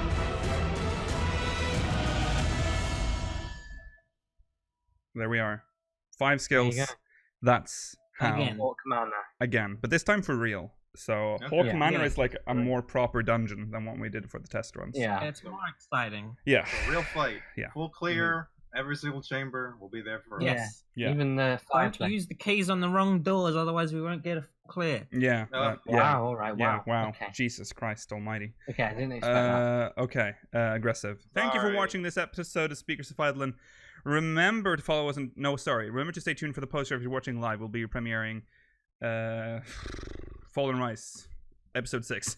Remember 9. to what? 9. God damn it. 9. Why am I saying 6? Episode I almost said it again. 9. Remember to follow us on Twitter Episode 9. episode 9. When you. Remember When to you follow us guys. on Twitter at twitter.com. Yeah, that's us. Slash We're Twitch. Twitter. Speakers XIV. There we go. Twitch.tv/speak. Oh my god, I'm having a stroke. Twitch.tv/speakers of Eidolon. YouTube.com/speakers XIV. Exclamation Discord in chat if you want to join our Discord server. If you're watching on demand, link is in the description. That also goes for audio listeners. We are saying goodbye to Stormblood, and we will see you. Hooray! And we will see you in 2 weeks. in 2 weeks for In the first. in the first. That's Yeah. where We're on you'll it. see us. Da-da-da-da-da-da. Okay, goodbye everyone. Bye. Bye. Bye.